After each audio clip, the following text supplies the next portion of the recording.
j'ai une surprise. Oh! Comment est-ce que t'as dit surprise? Oh! Mais c'est aujourd'hui la fête d'amour et d'espoir! Oui! Mais On va s'amuser! Oui. J'ai hâte de voir la surprise! mais ouais, oh. Oh! Viens vite! Oh! Grand-maman, Oui. en fait, oh, toute la nuit, hier soir, Oui. elle était si triste! Oh, oh.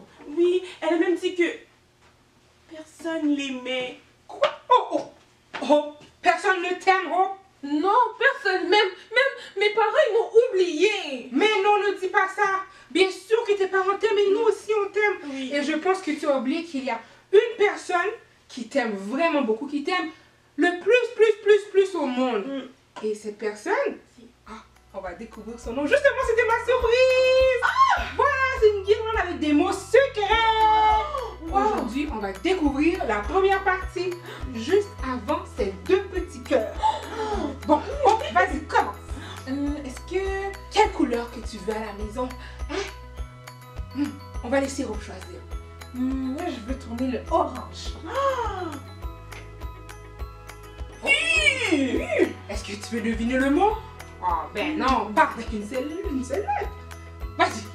Oh, dis une couleur en Rose! rose.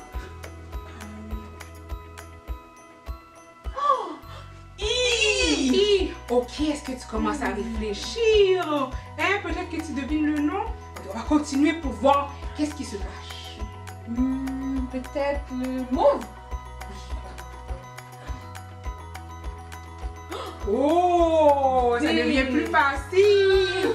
Tu as peut-être deviné, mais on va découvrir ensemble la dernière, le vert. Je vais bien replacer le... Dieu! Exactement. Dieu est la personne qui t'aime.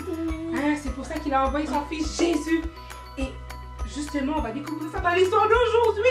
Venez, on va s'installer. D'accord. C'est l'histoire. Oh non, je sais! Pour l'histoire, je vais aller faire du popcorn. Je vais aller chercher le popcorn. Ok, J'arrive! Oh! Je m'installe. Salut les amis! Je suis contente que tu sois là avec nous. Écoute bien l'histoire de Catalin toi aussi, ok? On se voit plus tard!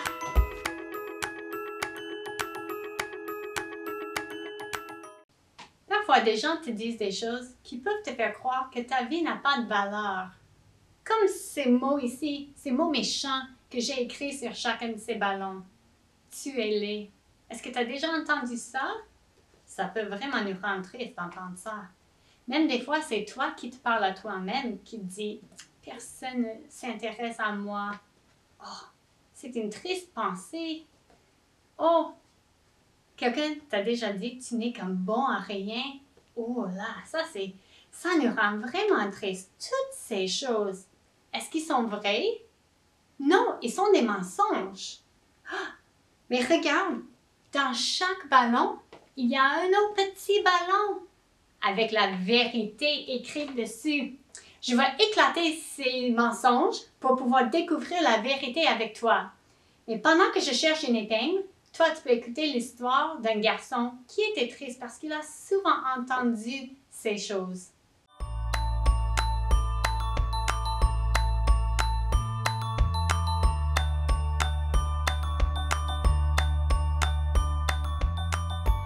John dormait profondément, mais il se réveilla en sursaut. Il venait de faire un rêve bouleversant et ce rêve était si réel. Il avait vu des enfants sales et malades qui pleuraient et qui l'appelaient. Est-ce que c'était un simple rêve? Ou bien est-ce que Dieu voulait lui dire quelque chose? John connaissait Dieu. Il avait reçu Jésus comme sauveur à l'âge de 22 ans. Et dans son rêve, il se trouvait dans une rue de Bucarest, la capitale de la Roumanie. Il n'était jamais allé en Roumanie.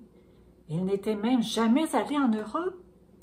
Pourtant, John savait que c'était là qu'il se trouvait dans son rêve. Il avait vu des foules d'enfants affamés qui le suppliaient de venir à leur secours et qui l'appelaient « Papa ». Est-ce que c'était seulement un rêve? Non. John était certain que le Seigneur voulait lui dire quelque chose. John a pensé qu'il devait se passer des choses terribles là-bas. Lui et sa femme avaient été missionnaires dans plusieurs pays durant leur vie. Maintenant, il avait 60 ans et pensait prendre sa retraite. Mais après avoir fait ce rêve, il décida de partir pour la Roumanie avec sa femme. Qu'allait-il trouver là-bas? Il y avait en Roumanie, dans la ville de Buzău, un garçon de 10 ans qui s'appelait Catalin. Il habitait un appartement de 3 étages avec ses parents et ses 3 petits frères. La Roumanie était un pays communiste et la famille de Catalin était très pauvre et manquait souvent de nourriture et d'électricité. Le père de Catalin était un alcoolique. Il était cruel envers lui. Catalin s'était souvent sauvé de la maison, mais son père le retrouvait et le battait violemment. Un jour, il avait tellement battu que Catalin s'est retrouvé à l'hôpital. En plus, son père lui disait toujours qu'il n'était qu'un bon à rien. Est-ce que c'était vrai? Mais non, c'était un mensonge. Mais parfois, à force d'entendre des mensonges à notre sujet, on finit par les croire. Si Catalin avait connu Dieu et sa parole, la Bible, il aurait su à quel point Dieu l'aime et combien il a de la valeur. La Bible dit: « Voici comment Dieu nous a montré son amour. Il a envoyé son Fils unique dans le monde pour que nous vivions par lui. » Dieu aimait tellement Catalin et chacun de nous aussi qu'il a envoyé son Fils Jésus mourir sur la croix pour nos péchés, pour les mauvaises choses que nous faisons. Il l'a fait pour que nous puissions avoir la vie, la vraie vie, celle qui dure pour toujours auprès de Dieu. Dieu t'aime et tu as tellement de valeur pour lui qu'il n'a pas hésité à sacrifier ce qu'il avait de plus précieux, son Fils, le Seigneur Jésus. Oui, Dieu t'aime, tu as une grande valeur à ses yeux. Et c'était la même chose pour Catalin, mais il ne le savait pas. Il était tellement malheureux chez lui qu'il a décidé de s'enfuir très loin pour que son père ne le retrouve jamais. Il a couru à travers la ville et s'est rendu jusqu'à la gare. Et là, il a cherché un train qui partait pour Bucarest, la capitale de la Roumanie. Quand le contrôleur est venu vérifier son billet, Catalin n'en avait pas. Mais il a pris un air triste et il a dit: « Monsieur, on m'a volé tout mon argent, mais je dois absolument rendre visite à ma grand-mère qui doit bientôt mourir. » Ce n'était pas vrai, mais l'homme l'a cru et il l'a laissé monter dans le train. Catalin était content. Il s'en allait à Bucarest et son père ne pourrait jamais le retrouver pour le battre et lui dire des choses méchantes et humiliantes. Catalin n'avait pas un seul ami au monde. Il ne recevait pas d'amour de ses parents ni de ses professeurs. Comme il aurait eu besoin de savoir à quel point Dieu l'aimait, mais il ne connaissait pas Dieu. La mère de Catalin allait parfois à l'église, mais on n'y enseignait pas le merveilleux plan de Dieu pour nous. Catalin se souvenait que dans sa maison, il y avait une image de Jésus qui était suspendue au mur. Il avait remarqué que Jésus avait l'air gentil, mais il se demandait qui était Jésus au juste. Et il ne connaissait absolument rien sur lui. À l'âge de 10 ans, Catalin devait se débrouiller tout seul dans la vie. En arrivant à la gare de Bucarest, Catalin a vu beaucoup d'enfants sales et pauvrement vêtus qui traînaient autour des restaurants de la gare. Ils avaient l'air de chercher à manger. Comme Catalin avait faim lui aussi, il s'est approché de la terrasse d'un café et observait ce que faisaient les enfants. Dès qu'un client avait terminé de manger, 2 garçons se précipitaient pour voler les restes du repas puis les mettaient dans leur poche. Catalin commença à faire comme eux, puis avant que le serveur ait eu le temps de l'arrêter, il avait déjà volé un sandwich à moitié mangé, des petits pains et le pourboire du serveur. Plus tard, Catalin a suivi le groupe de garçons, puis ensemble, ils sont descendus dans un sous-sol sombre de la gare. Et une douzaine de garçons habitaient là. C'était leur refuge pour dormir, fumer des cigarettes et aussi prendre de la drogue. Le plus vieux des garçons s'est approché de lui, puis lui a dit que s'il voulait faire partie du groupe, il devait voler de la nourriture et de l'argent. Catalin accepta. Il avait toujours désiré avoir une famille qui l'aimerait, mais maintenant il faisait partie d'un gang de rue. Est-ce qu'il allait trouver le bonheur? Catalin était parti de chez lui pour trouver la liberté, mais finalement il ne trouva que la misère. L'hiver, la gare était glaciale. Parfois, il dormait dans une grande poubelle et mangeait des aliments pourris. D'autres fois, il dormait devant une porte avec un carton comme couverture. Il était toujours sale, il avait des poux et se sentait misérable. Après 1 an, Catalin n'en pouvait plus de cette vie. Il a décidé de retourner vivre chez ses parents à Buzeaud. Mais rien ne s'arrangea. Ses parents étaient extrêmement pauvres et la famille avait presque rien à manger. La maison était froide et son père refusait de lui parler. Un jour, Catalin regardait la télévision, puis le programme fut interrompu par un flash urgent d'information.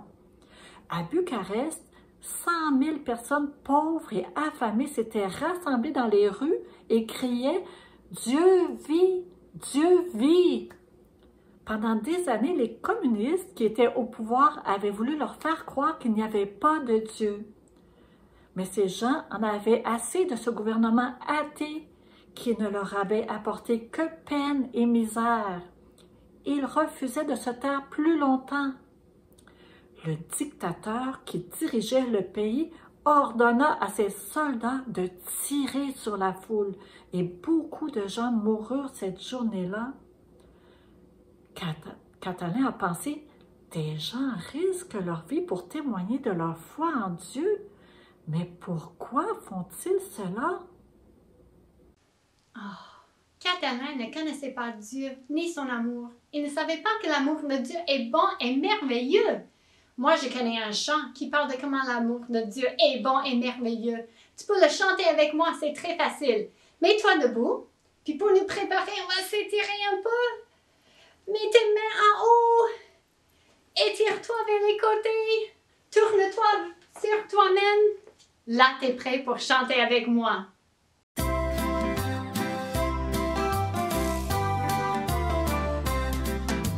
Son amour est bon et merveilleux, son amour est bon et merveilleux, son amour est bon et merveilleux, oh combien merveilleux. Plus grand que les hauts sommets, plus grand que les océans, plus grand que le monde entier, oh combien merveilleux, oh combien merveilleux. Oui, l'amour de Dieu est bon et merveilleux. Ça, c'est la vérité. Et ici, ces choses écrites ici sont des mensonges. Mais il y a un ballon à l'intérieur avec la vérité. J'ai mon épingle. On va éclater ces mensonges pour découvrir la vérité. Donc, si quelqu'un te dit « tu es laid », ne les écoute pas. Dieu t'a créé comme tu es. La Bible dit « Nous sommes son ouvrage ». Ah, ça c'est une vérité merveilleuse qui nous rend heureux. Si toi tu te dis « Personne ne s'intéresse à moi » ou même si quelqu'un d'autre te le dit, c'est un mensonge. Parce que Dieu t'aime. Ah, Dieu dit dans sa parole « Je t'aime d'un amour éternel ». Ah, que ça nous rend joyeux.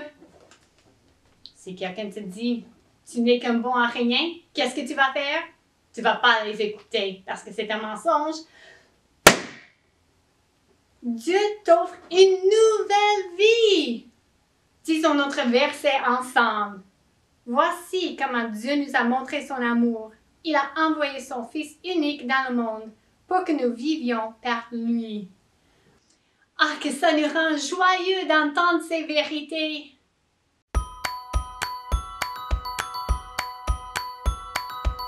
Ça me rend si joyeuse, toutes ces vérités. Et je me sens comme remplie d'amour. Justement, ça me fait penser à un petit jeu que j'aimerais jouer avec toi. Ça te tente?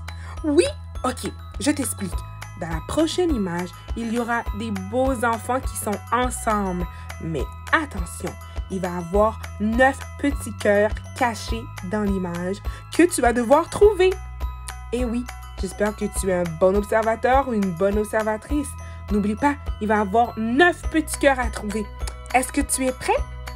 1, 2, 3, c'est parti!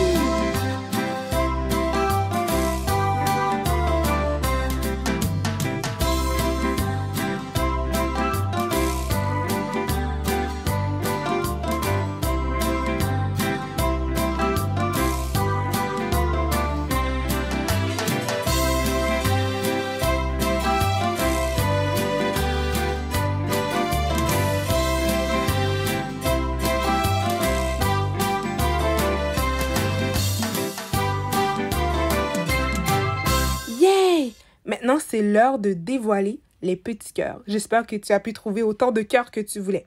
Ok, on va les compter. Je t'invite à les compter avec moi. Ok, c'est parti. 1, 2, 3, 4, 5, 6, 7, 8, 9. Yeah, bravo! C'est vraiment bon, c'est vraiment bonne. Oh, il y a tant de cœur, il y a tant d'amour aujourd'hui. Et tu sais quoi? Dieu t'aime. Alors, je t'invite à te mettre debout et chante avec moi. Son amour est bon et merveilleux.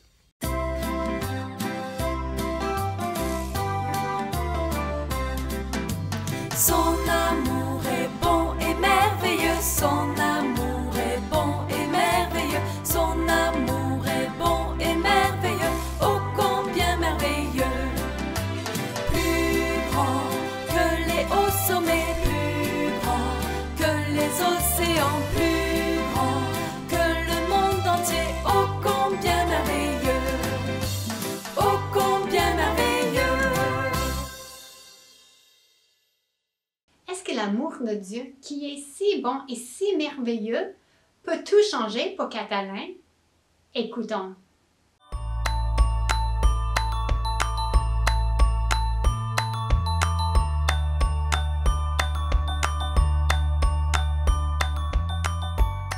Catalin était surpris de voir que des gens étaient prêts à mourir pour leur foi en Dieu. Il pensa que lui, il ne serait pas prêt à mourir comme eux. Si Catalin avait connu Dieu, il aurait su que Dieu nous a créés, qu'il nous aime et qu'il a préparé un endroit merveilleux où vont pouvoir habiter tous ses enfants après leur mort. Cet endroit, c'est le ciel. Au ciel, il n'y a plus ni faim, ni tristesse, ni souffrance. Par contre, il ne peut pas y avoir de péché au ciel. Le problème, c'est que nous sommes tous pécheurs. La Bible dit « Car tous ont péché et sont privés de la gloire de Dieu. » Ce ne sont pas seulement les enfants des gangs de rue qui désobéissent aux lois de Dieu, toi et moi aussi. Le Seigneur, il voit les mauvaises choses que nous faisons. Si tu dis des mauvais mots quand tu es fâché, ou si tu refuses de partager la console vidéo avec ton petit frère alors que ta maman te l'a demandé, tu pèches. Et Dieu doit punir le péché. Cette punition, c'est d'être séparé de lui pour toujours dans un lieu de souffrance. Mais Dieu t'aime. La Bible dit, « Voici comment Dieu nous a montré son amour. Il a envoyé son Fils unique dans le monde pour que nous vivions par lui. » Dieu a prouvé son amour en envoyant son Fils Jésus sur la terre afin qu'il prenne la punition que toi et moi nous méritons pour nos péchés. Il l'a fait en mourant sur la croix pour nous. Pour Dieu, tu as tellement de valeur qu'il n'a pas hésité à donner son Fils bien-aimé Jésus pour que tu sois pardonné de tes péchés. Oui, Dieu t'aime, tu as une grande valeur à ses yeux. 3 jours après sa mort, Dieu a ramené Jésus à la vie, puis aujourd'hui, il vit au ciel auprès de son Père et il voudrait que tu crois en lui. C'est ce qu'il voulait pour Catalin aussi. Si seulement Catalin avait su cela, il aurait pu être consolé et rassuré devant la mort de tant de gens qui avaient proclamé leur foi en Dieu. Même après la révolution en Roumanie, la vie continua d'être difficile pour Catalin. Tellement difficile qu'il a décidé de s'enfuir à nouveau à Bucarest. Pour survivre, il devait mendier. Des fois, il demandait de l'argent aux voyageurs qui descendaient des trains. D'autres fois, il chantait des airs populaires pour que les gens lui donnent un peu de monnaie. Malheureusement, Catalin utilisait presque tout son argent pour se procurer de la drogue. Les amis, la drogue, c'est jamais une solution aux problèmes que nous vivons. Si tu en prenais, elle pourrait te rendre vulnérable et dépendant et détruire ton corps et ton âme. Elle ferait qu'empirer ta situation. En prenant de la drogue, Catalin s'engageait dans un chemin qui n'était pas bon pour lui. Catalin se demandait souvent s'il valait quelque chose, si la vie valait la peine d'être vécue. Il se disait « Personne ne s'intéresse à moi, personne ne m'a jamais dit qu'il m'aimait, ma vie n'a pas de sens, est-ce que je vaux quelque chose? » Un jour pourtant, une bonne chose arriva. Il se trouvait devant un restaurant de fast-food d'où sortait une délicieuse odeur de poulet rôti. Cette odeur lui donnait vraiment faim, mais il n'avait pas assez d'argent pour acheter du poulet. Il se contentait d'observer les gens qui entraient et sortaient du restaurant. Et soudain, un monsieur est entré et a acheté 2 poulets rôtis et il est ressorti et a placé le sac tout chaud dans les mains de Catalin. Wow! 2 poulets entiers pour lui! Catalin en revenait pas. Mais est-ce qu'il s'est caché pour les manger tout seul? Non. Avec le peu d'argent qu'il avait, il a acheté des frites et il a couru rejoindre les garçons à la gare. Il a crié « Venez manger !» Et les garçons se sont approchés et ont commencé à manger, mais Catalin a dit « Stop! Prions! » Les garçons étaient tous surpris, mais Catalin a fermé les yeux et a dit du fond du cœur « Seigneur, merci pour la bonne nourriture que tu nous as donnée aujourd'hui. » Catalin a bien fait de remercier Dieu pour les 2 poulets qu'il avait reçus. Toi aussi, quand il t'arrive des bonnes choses, tu peux t'arrêter pour remercier Dieu pour ce qu'il a fait pour toi. Catalin avait maintenant 15 ans et chaque soir, il priait Dieu sans le connaître. Il disait « Seigneur, aide-moi à sortir de cette misérable vie. Je ne peux pas y arriver tout seul. » Et là, sa situation ne s'arrangeait pas. Mais un jour, les autres garçons lui annoncèrent une curieuse nouvelle. « Nous avons rencontré un homme qui s'appelle John. C'est notre ami. Parfois, il nous apporte des sandwichs jusqu'à 50 d'un coup. Et la semaine prochaine, il va venir jusqu'ici en train. Il veut qu'on l'appelle Papa. » Est-ce que tu te souviens de John, le missionnaire au début de l'histoire qui avait rêvé que des enfants en Roumanie l'appelaient à l'aide? Eh bien, c'était bien lui. Même si Catalin était un adolescent, il rêvait encore d'avoir un vrai papa, une vraie maman. Alors, la semaine suivante, il a décidé d'aller à la rencontre du missionnaire avec les autres. John est arrivé à la gare et Catalin l'a vu pour la première fois. Et puis, le missionnaire a invité les 8 garçons à aller manger au restaurant et tout le monde s'est régalé. Ils ont même eu du dessert. Pendant le repas, John a dit à Catalin qu'il aimerait parler plus longtemps avec lui et il l'a invité à l'accompagner chez lui. Catalin est parti avec le missionnaire à ce moment-là. John et sa femme habitaient une grande maison dans laquelle ils habitaient les enfants de la rue. Et John a raconté à Catalin comment Dieu les avait appelés dans un rêve à quitter leur maison en Amérique pour venir en Roumanie aider des garçons comme lui. Il a dit que Catalin pouvait demeurer avec eux s'il le voulait. Quel bonheur pour lui!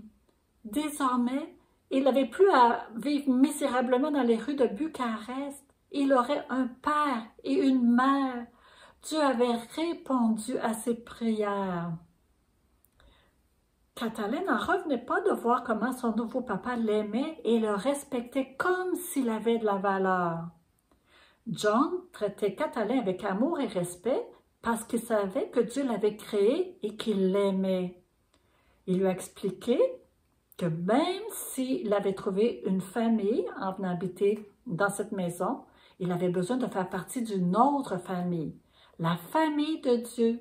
Il lui a parlé de ce que Dieu avait fait pour lui, par amour pour lui.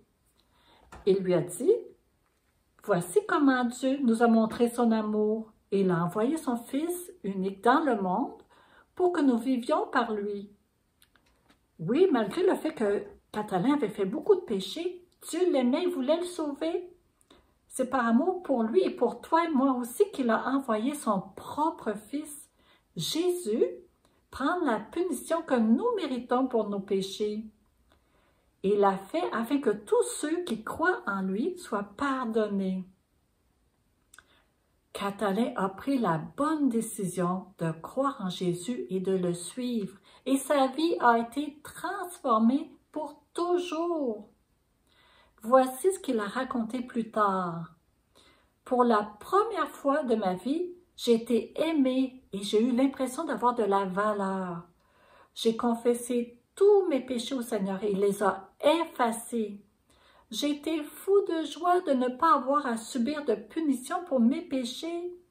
Jésus a payé pour eux avec son sang quand il est mort sur la croix. Jésus vit en moi et je sens son amour. J'ai une vie totalement nouvelle. » Oui, Dieu a sauvé Catalin de sa vie de misère, mais l'a également sauvé de ses péchés par Jésus. Il lui a donné une vie nouvelle, une vie pour toujours avec Dieu. Et Dieu veut faire la même chose pour toi. La Bible dit, « Mais à tous ceux qui l'ont reçu, à ceux qui croient en son nom, il a donné le pouvoir de devenir enfants de Dieu. » Ça signifie que si tu crois que Jésus est mort pour tes péchés, si tu le reçois comme ton sauveur, toi aussi tu vas faire partie de la famille de Dieu pour toujours. Dieu va t'accompagner durant ta vie, il va toujours être avec toi et un jour tu vas pouvoir vivre avec lui au ciel. Si tu n'as jamais demandé à Jésus d'être ton sauveur, tu peux le faire aujourd'hui même. Tu peux lui dire, « Seigneur Jésus, je regrette toutes les mauvaises choses que j'ai faites. Pardonne-moi s'il te plaît et viens dans mon cœur et dans ma vie pour me sauver, pour me donner une vie nouvelle avec toi et pour toujours. S'il te plaît, sauve-moi aujourd'hui. Amen. »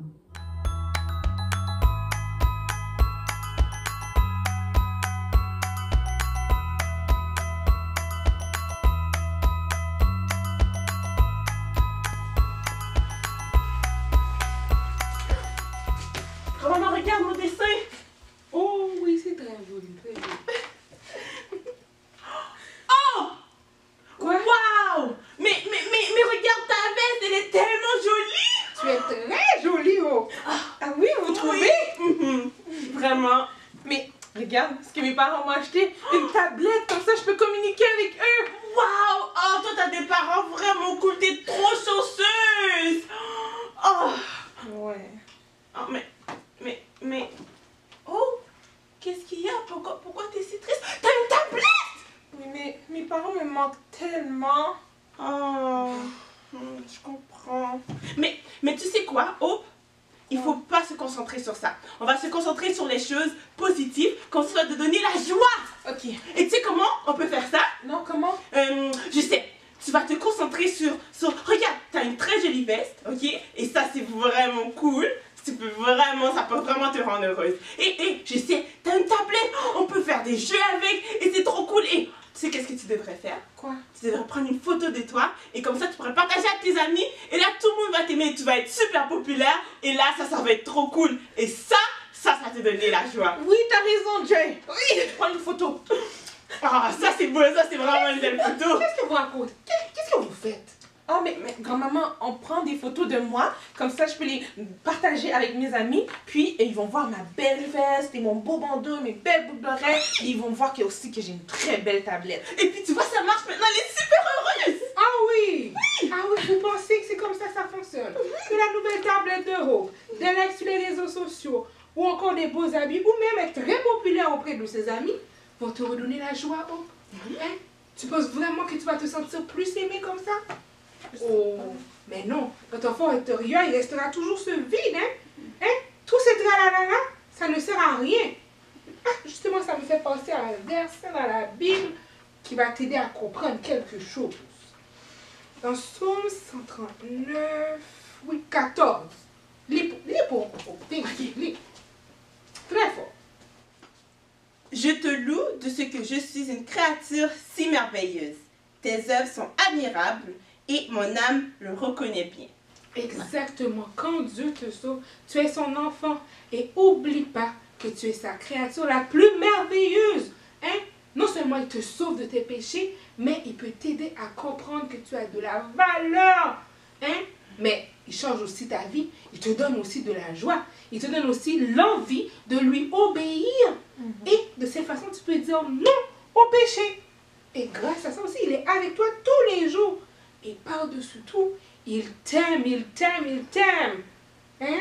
Oh, justement, c'est le moment de découvrir la deuxième partie du message secret. Alors, à la maison, quelle couleur que tu as envie de découvrir? Peut-être que c'est le bleu, ou encore l'orange, ou même le mauve, ou le rose. Ah, alors on va laisser à Hope de choisir la première couleur. Bleu. Oh, oui. Thé! Exactement. Est-ce que tu peux deviner le mot? Ah, c'est un peu difficile. Essaye. On va découvrir une autre couleur. Orange! Oh! Peut-être que tu peux deviner un peu, mais c'est encore difficile. Quelle couleur que tu veux? Rose. Oh! Bonne idée!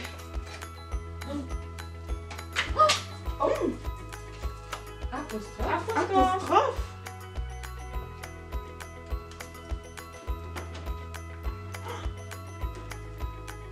M!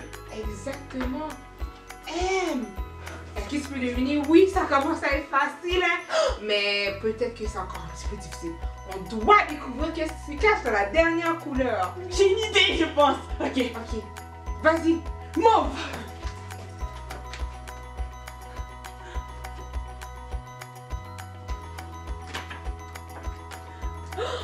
Ah!